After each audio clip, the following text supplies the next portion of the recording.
Start करते हैं। सबसे पहले हम लोग बात करेंगे चैप्टर नंबर 1 में जो आता है stakeholder. What do you understand by word stakeholder? तो if we are talking about stakeholder, so the stakeholder in this the word stake means interest.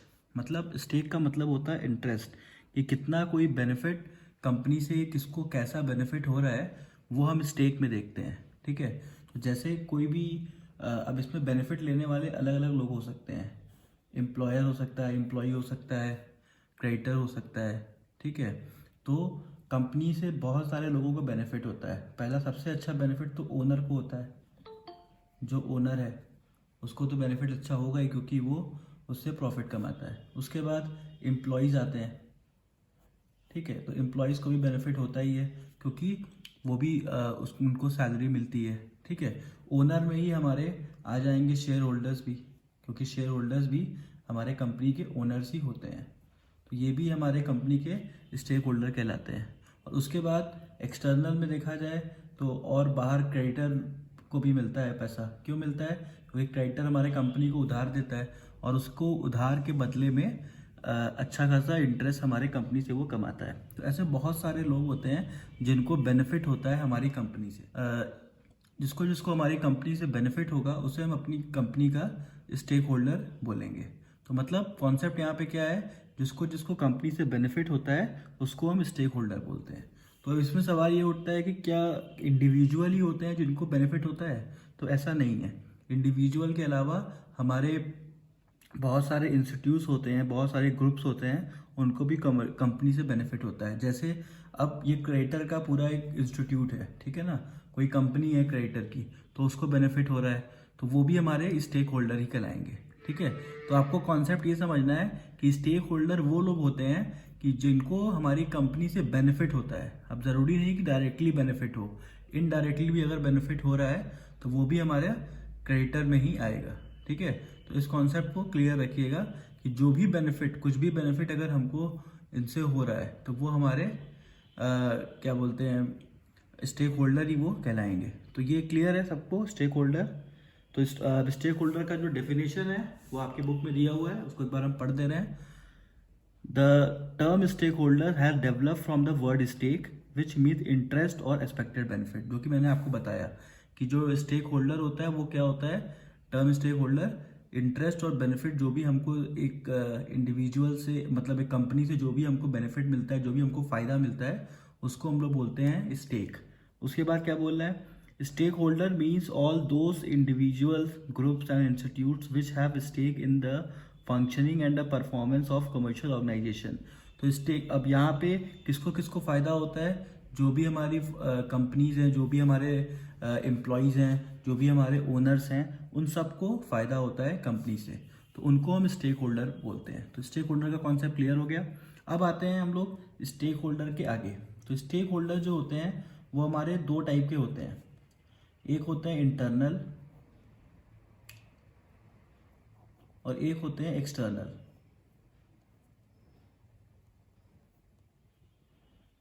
तो इंटरनल के साथ क्या होता है? इंटरनल के साथ जितने भी हमारे स्टेक होल्डर जिनको इंटरनल तरीके से बेनिफिट मिलता है। इंटरनल तरीके से बेनिफिट का मतलब जो कंपनी को डायरेक्ट बेनिफिट जिसको मिलता है उसको हम इंटरनल स्टेक होल्डर बोलते हैं।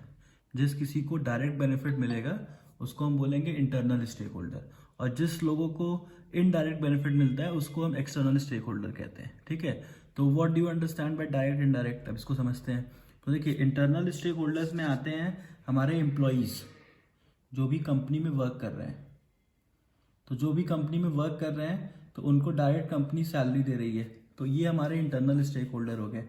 प्लस हमारे ओनर्स की पूरी टीम हो गई, ओनर्स हो गए, सीईओ हो गए, और जो भी हमारे कंपनी के शेयर होल्डर्स हो गए, तो वो सब हमारे इंटरनल स्टेक होल्डर्स होते हैं, क्योंकि इनको इंटरनली ये लिंक्ड होते हैं कंपनी से और इनको बेनिफिट मिलता है कंपनी से, तो इनको हम लोग बोलते हैं इंटरनल स्टेक होल्डर।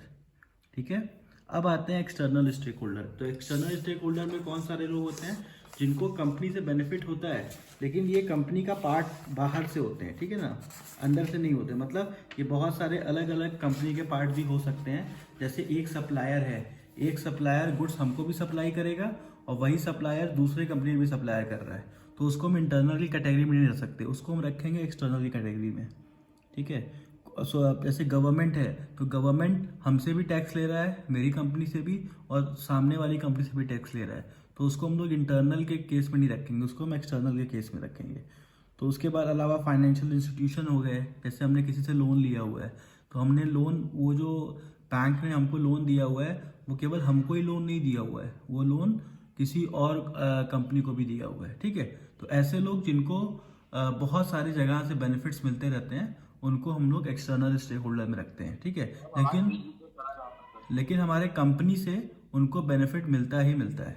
ठीक है। तो ये हमारा हो गया एक्सटर्नल स्टेक होल्डर।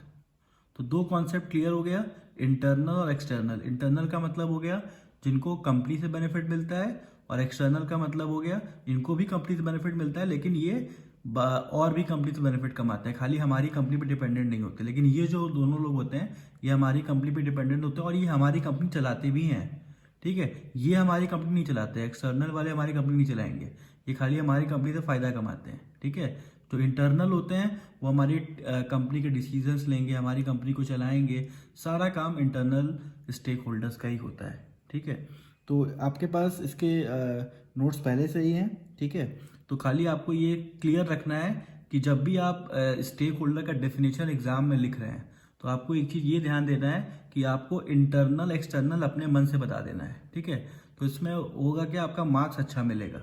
और कोशिश करिए जब भी इंटरनल एक्सटर्नल वर्ड यूज़ करिए, इंटरनल स्टेक होल्डर और एक्सटर्नल स्टेक होल्डर, तो उसके बगल में एग्जाम्पल लिख दीजिए। तो एग्जाम्पल में आपने ओनर्स एम्प्लॉय लिख दिया, यहाँ पे क्रेडिटर गवर्नमेंट लिख दिया, तो उससे होगा क्या, आपके मार्क्स एकदम फुल आएंगे। ठीक है। तो ये ज़रूरी है, अगर आप 100 मार्क्स पाना चाहते हैं तो आपको ये सब चीज़ें ध्यान देनी पड़ेगी। क्रेडिटर और आपने गवर्नमेंट लिख दिया। ठीक है। तो ये हो गया हमारे दो डेफिनेशंस जो कि हमारे सिलेबस का हिस्सा है, जिसमें हमें स्टेक होल्डर्स के बारे में समझाना है। ठीक है। तो स्टेक होल्डर के बारे में समझाने के लिए सिलेबस में बोल रहा है अगर इंटरनल एक्सटर्नल नहीं भी पूछता है तो आप स्टेक होल्डर की डेफिनेशन में अपने मन से इंटरनल एक्सटर्नल स्टेक होल्डर लिख देंगे। क्लियर है। अब आते हैं हम लोग नेक्स्ट हमारा जो पॉइंट है वो है एक्सपेक्टेशंस। तो एक्सपेक्टेशंस क्या होती हैं?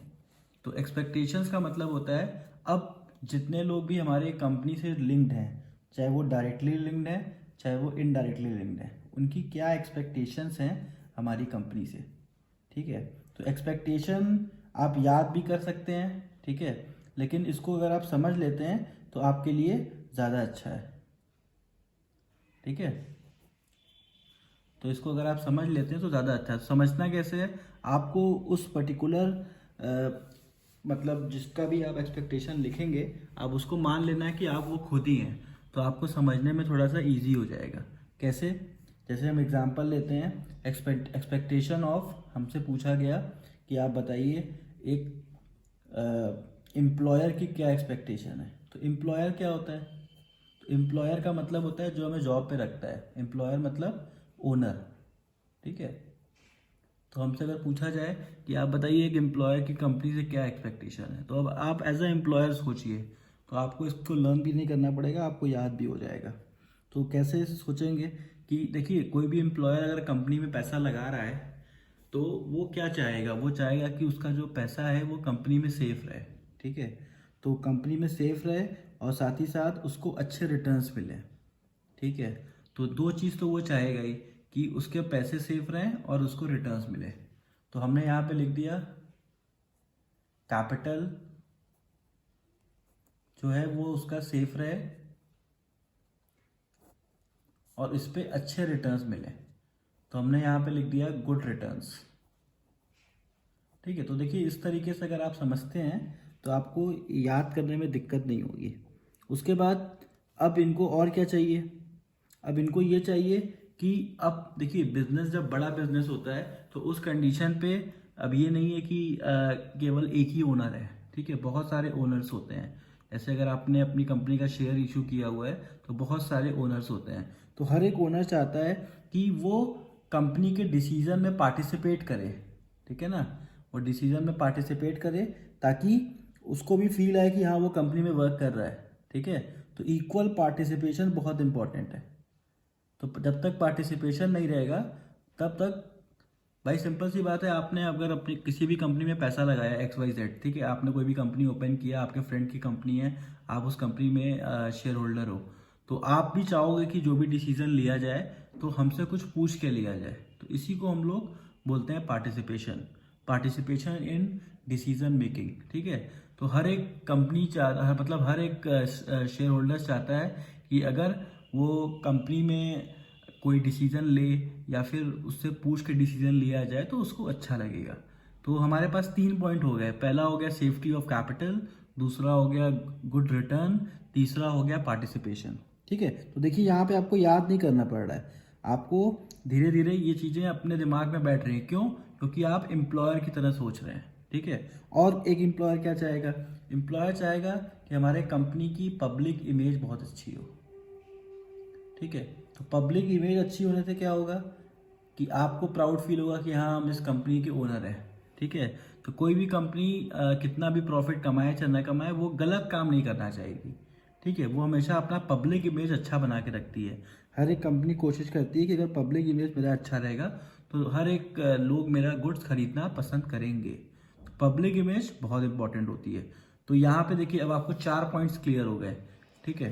तो यहाँ पे देखिए आपको याद नहीं करना पड़ा, 4 पॉइंट्स आपके यहाँ पे आ गए।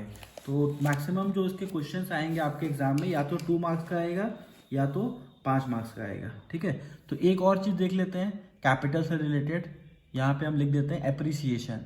एप्रिसिएशन का मतलब क्या होता है? एप्रिसिएशन का मतलब होता है कैपिटल बढ़े, कैपिटल जो है वो बढ़े, मतलब प्रॉफिट आए, वो अलग चीज़ हो गया। प्रॉफिट तो आना ही है क्योंकि हम तो काम कर रहे हैं कंपनी में, तो प्रॉफिट तो आएगा ही, लेकिन हमारा कैपिटल भी अप्रिशिएट हो। कैपिटल अप्रिशिएट होने का मतलब समझते हैं। मान लीजिए हमने 10 लाख रुपीज़ कंपनी में इन्वेस्ट किए और 10 लाख में हमने कंपनी में 10 लाख इन्वेस्ट किए और हमने पूरे साल में अर्न किया 1 लाख रुपीज़, ठीक है। तो केवल 1 लाख से ही अब हमारा प्रॉफिट का मतलब खाली 1 लाख से हम खुश नहीं होंगे, हमको अपना कैपिटल अप्रिसिएशन भी चाहिए। मतलब 10 लाख पे भी हमको कुछ प्रॉफिट चाहिए कि कुछ फ़ायदा हो, ठीक है।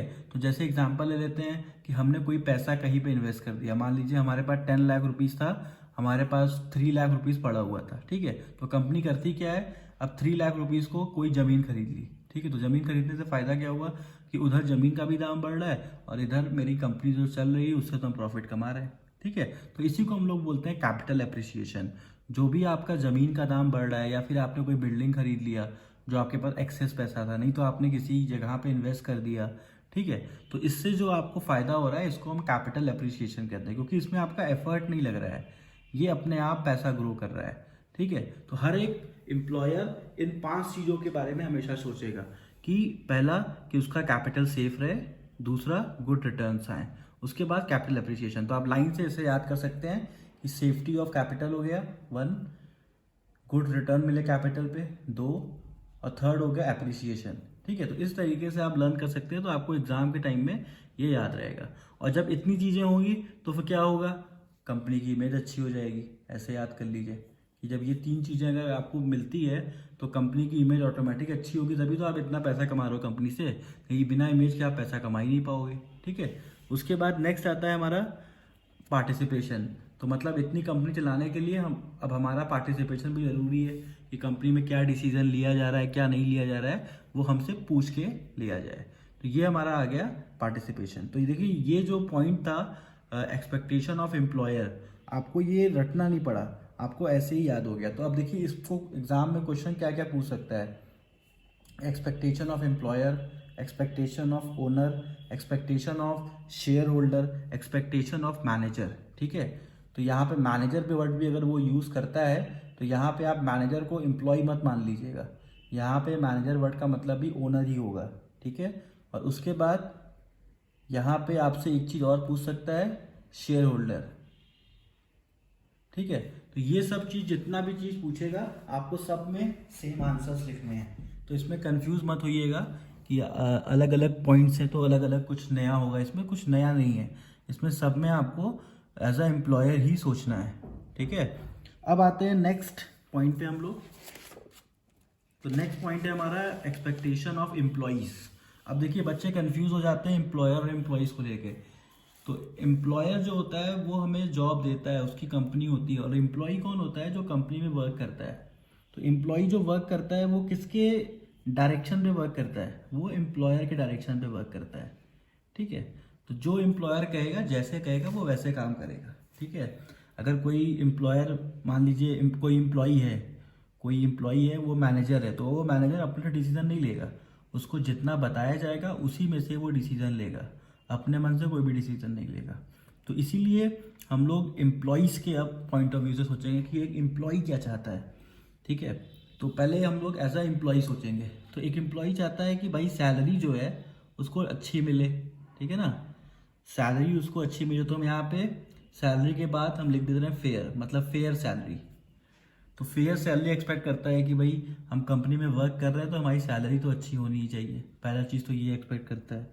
दूसरा क्या एक्सपेक्ट करता है? दूसरा एक्सपेक्ट करता है कि हम जिस कंपनी में वर्क कर रहे हैं वहाँ पे हमें सिक्योरिटी मिले। सिक्योरिटी मतलब कौन सी security? Job security. Job security का मतलब अब कभी भी कंपनी से अगर आपको निकाल दिया जाएगा तो आपको हमेशा डर रहेगा कि हाँ, इस कंपनी में वर्क कर रहे हैं, कभी भी हमको निकाल देंगे, आप हमेशा दूसरी कंपनी ढूंढते रहोगे।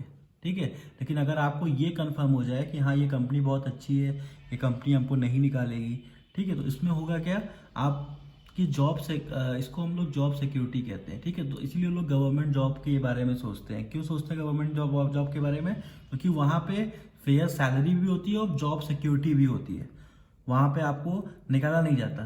ठीक है, तो इसीलिए हर एक एम्प्लॉय चाहता है कि हमको फेयर सैलरी मिले।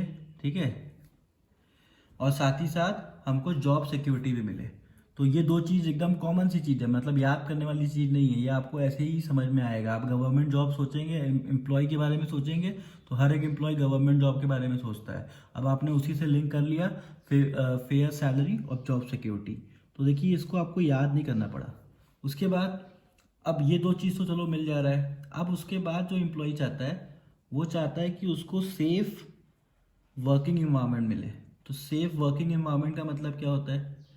अब जिस जगह पे वो काम कर रहा है वो जगह सेफ हो। ठीक है, अब वो बैठा हुआ है, बगल से मंकी आ गया तो क्या उसको सेफ फील होगा? नहीं फील होगा। ठीक है, कहीं बगल में आग लग गई, कुछ वहाँ पे फैसिलिटी नहीं है। ठीक है, तो इसीलिए ये सब चीज़ें हैं जो आपको सेफ फील कराता है। मतलब जो अच्छी कंपनीज होती हैं वो आप देखते होंगे कि जो आग बुझाने वाला पूरी व्यवस्था उनके पास होती है, प्लस वो सिक्योरिटी के लिए सिक्योरिटी गार्ड रखते हैं कि कोई भी अंदर न घुस जाए। ठीक है, तो ये सब चीज़ें आपकी सेफ वर्किंग में आती हैं, यहाँ पे आपको कंफर्टेबल और सेफ वर्किंग इन्वायरमेंट मिले। तो ये सब चीज़ें कॉमन चीज़ें हैं, ये सब याद करने की ज़रूरत नहीं है, समझ में आता है अपने से ही कि भाई फेयर सैलरी मिले, जॉब सिक्योरिटी मिले और सेफ वर्किंग इन्वायरमेंट मिले, तब तो कंपनी बहुत अच्छी है। ठीक है, तो ये सब चीज़ें आपको इसी में समझ में आ जाएगा। उसके बाद आते हैं नेक्स्ट। उसके बाद और एक एम्प्लॉय क्या सोच सकता है? तो वो सोचता है opportunity for education. Opportunity for education का मतलब क्या हो गया कि कुछ सीखने का मौका मिले। ठीक है ना, अपॉर्चुनिटी फॉर एजुकेशन का मतलब नहीं कंपनी आपको पढ़ाए।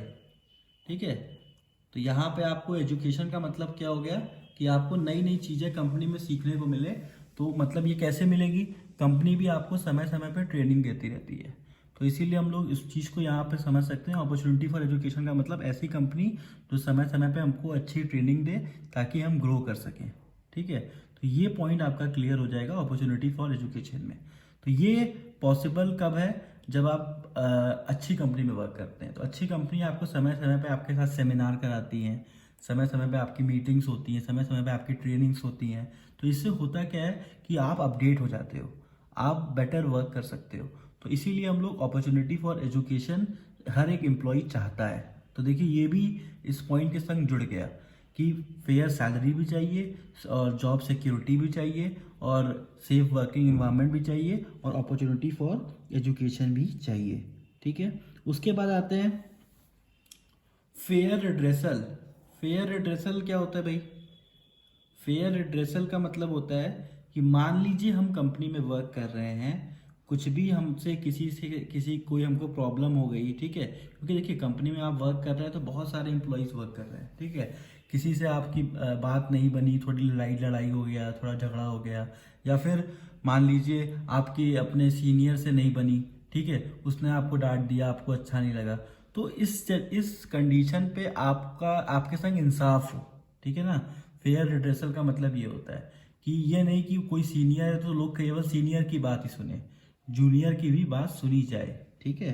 तो हर एक एम्प्लॉय चाहता है कि अगर उसके संग कुछ गलत हो रहा है, ठीक है, या फिर कंपनी में वो अच्छे से काम कर रहा है लेकिन फिर भी लोग उसको बोल रहे हैं कि नहीं तुम अच्छे से काम नहीं कर रहे हो, अगर ऐसा कोई कंडीशन आ रहा है तो उस कंडीशन पे फेयर रिड्रेसल हो, मतलब किसी को किसी के जॉब के हिसाब से उसको ट्रीट ना किया जाए, उसको एक इक्वालिटी होनी चाहिए, ठीक है। कि एक छोटे लेवल का एम्प्लॉय भी अगर कंपनी में काम कर रहा है, उसकी सैलरी कम है, तो इसका ये मतलब नहीं उसको हम इग्नोर कर दें, ठीक है, उसकी भी बात सुनी जानी चाहिए। तो ये 5 पॉइंट्स हैं जो कि एक्सपेक्टेशन है, ठीक है। तो देखिए एक्सपेक्टेशन भी आपको याद नहीं करना पड़ा, आपको समझ में आ गया कि किस तरीके से क्या क्या चीज़ें होती हैं। तो देखिए ये 3 चीज़ें तो याद करने के लिए आपने गवर्नमेंट जॉब के बारे में सोचा, ये 3 चीज़ें आपको याद हो गई, ठीक है। तो इन तीनों चीज़ का केवल कीवर्ड आप अपने दिमाग में रखिए कि गवर्नमेंट जॉब, तो आपको वहाँ पे सैलरी, फेयर सैलरी याद हो जाएगा, जॉब सिक्योरिटी याद हो जाएगा, और सेफ वर्किंग एनवायरनमेंट याद हो जाएगा। और साथ ही साथ अब आपको याद करना है कि और क्या चीज़ें हो सकती हैं, तो आप यहाँ पे याद रखिए डेवलपमेंट, डेवलपमेंट वर्ड याद रखेंगे तो आपको याद हो जाएगा। तो डेवलपमेंट में क्या क्या चीज़ें आएंगी, अपॉर्चुनिटी फॉर एजुकेशन और फेयर रिड्रेसल, अगर ये 2 चीज़ें आपके साथ रहती हैं तो आप कंपनी में खुश रहोगे और लंबे समय तक कंपनी में वर्क करोगे। तो जो बड़ी बड़ी कंपनीज होती हैं अपने एम्प्लॉयज़ को ये सारी सुविधाएं देती हैं ताकि हमारी जो एम्प्लॉयज़ हैं वो लंबे समय तक हमारे साथ रहें, ठीक है। अब आते हैं नेक्स्ट हेडिंग को लेके।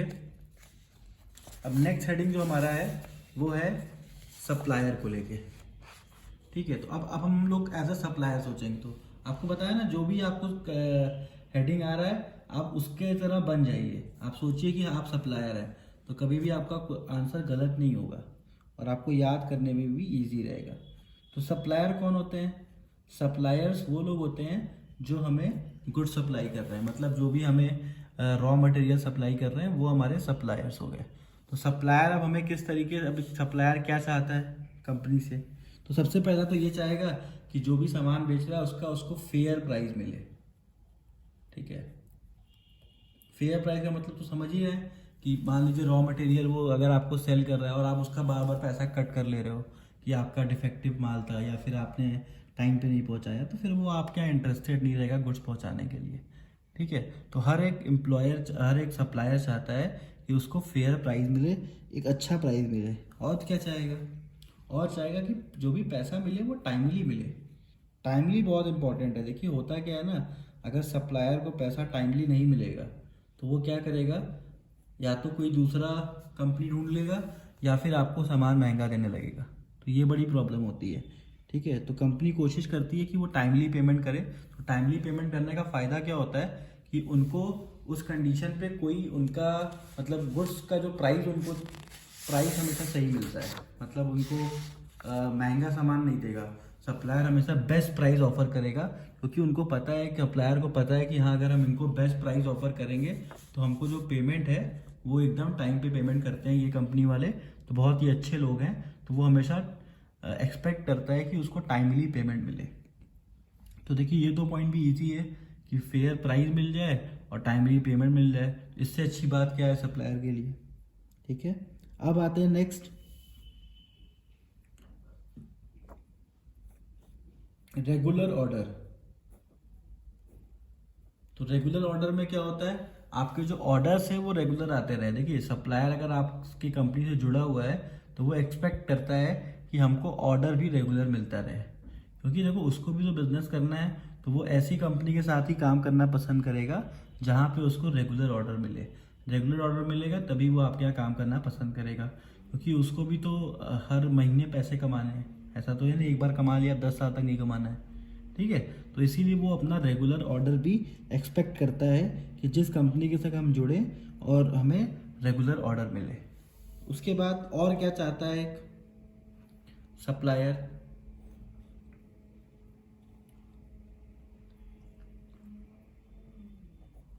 Correct information.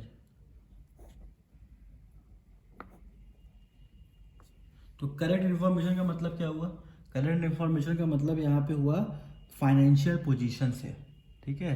तो कंपनी की फाइनेंशियल पोजीशन अगर सप्लायर को पता रहेगी तो उस हिसाब से वो सप्लाई करेगा गुड्स को। क्यों? अब मान लीजिए उसने आपको उधार दिया 15 डेज का, ठीक है। नॉर्मली होता क्या है कि जो भी बिजनेसेस चलते हैं वहाँ पे उधार बहुत ज़्यादा चलता है। तो मान लीजिए उधार की बात हुई कि हम 15 डेज में पेमेंट करेंगे, लेकिन कंपनी की स्थिति अच्छी नहीं है, तो कंपनी को 2 महीना लग गया पेमेंट करने में। तो उससे होगा क्या? सप्लायर का बहुत समय तक पैसा अटका रहेगा। तो ऐसे कंडीशन पे सप्लायर परेशान रहेगा। तो इसीलिए हर एक सप्लायर चाहता है कि उसको पता रहे कि कंपनी की फाइनेंशियल पोजीशन कैसी है, तो उस हिसाब से उस कंपनी का वो बजट बना ले, ठीक है। लेकिन कंपनीज क्या करती है? कंपनीज अपनी गलत पोजीशन बताती है कि हाँ हमारी कंपनी बहुत अच्छी चल रही है, पैसे की दिक्कत नहीं होगी, ये नहीं होगा, वो नहीं होगा, और बाद में सप्लायर को परेशान करते हैं।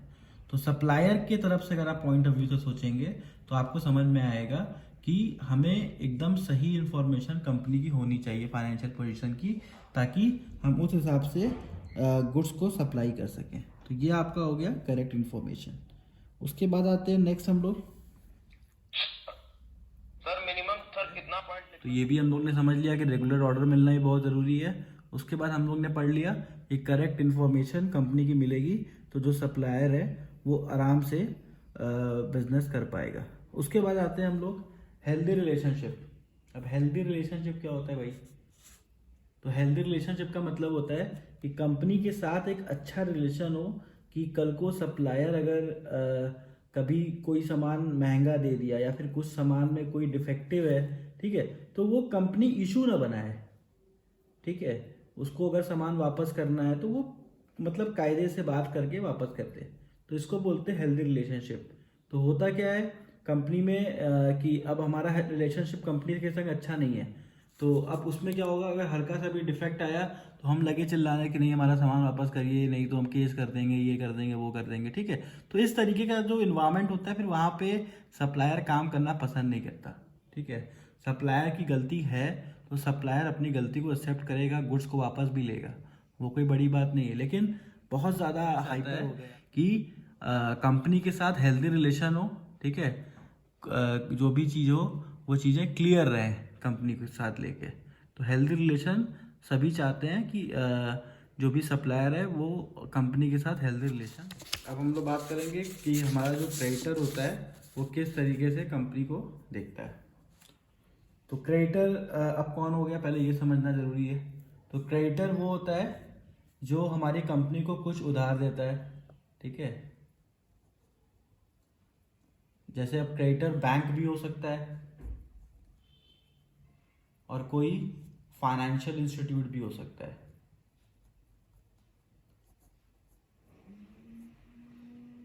तो क्रेडिटर कोई भी हो सकता है, क्रेडिटर बैंक भी हो सकता है और फाइनेंशियल इंस्टीट्यूट भी हो सकता है, ठीक है।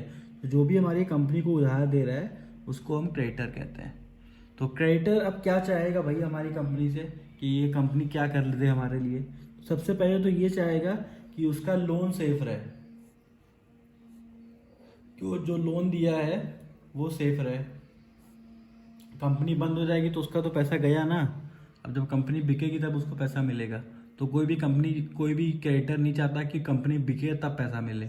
हर एक क्रेडिटर चाहता है कि कंपनी चलती रहे और हमको इंटरेस्ट मिलता रहे, क्योंकि वो कंपनी में इन्वेस्ट कर रहे हैं ना, तो वो कमाने के लिए इन्वेस्ट कर रहे हैं, ठीक है। तो वो चाहते हैं कि कंपनी में अगर हम पैसा लगाए हैं तो मेरा पैसा सेफ रहे और हमें रिटर्न मिलता रहे। तो रिटर्न की बात हुई तो हमने यहाँ पे एक पॉइंट और बढ़ा दिया, रेगुलर रिटर्न, ठीक है।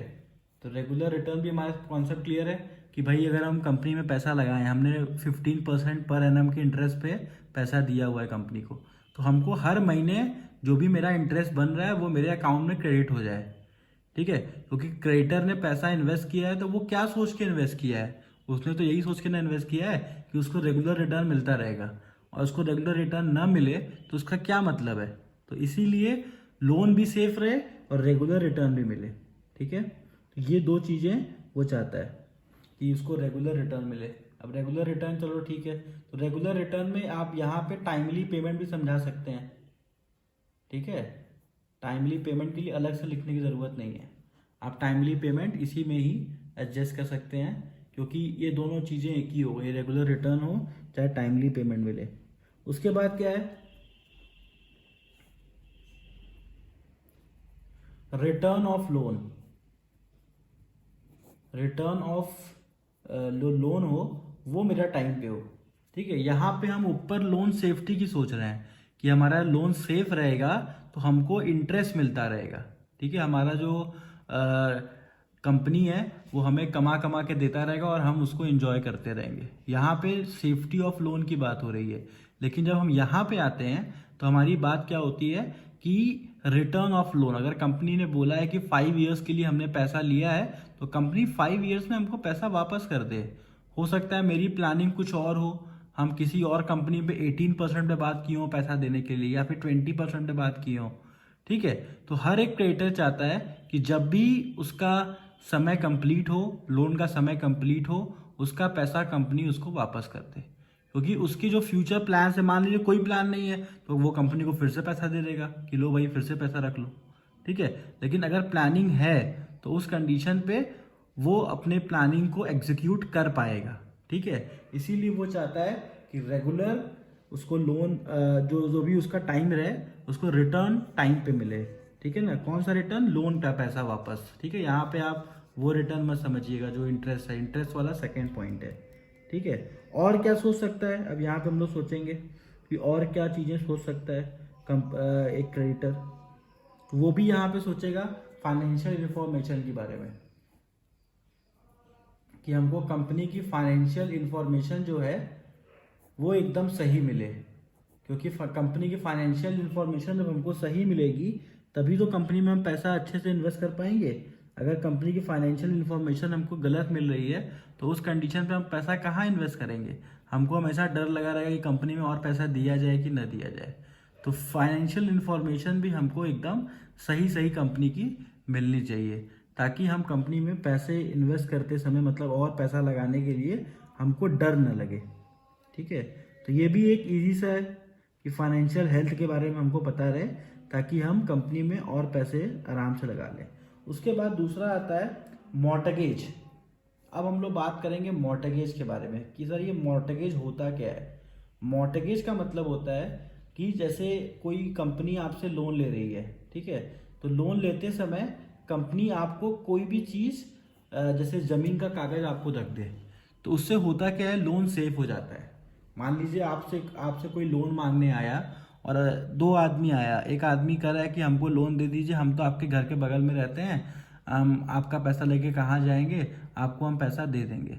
और दूसरा आदमी जो आया वो कह रहा है कि आप मेरे ज़मीन का कागज़ ले लीजिए और हमको लोन दे दीजिए। तो हमारे लिए सेफ्टी क्या है? हमारे लिए सेफ्टी मॉर्टगेज वाला है। तो मॉर्टगेज का मतलब क्या होता है, कोई प्रॉपर्टी का पेपर कुछ भी आप उसके बदले में रख के फिर आप लोन ले रहे हो। तो इस तरीके का लोन हर एक क्रेडिटर चाहता है देना।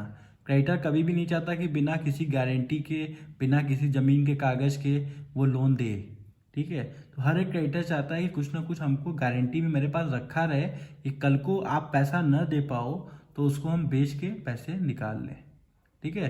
तो उसी को हम यहाँ पे मॉर्टगेज कहते हैं।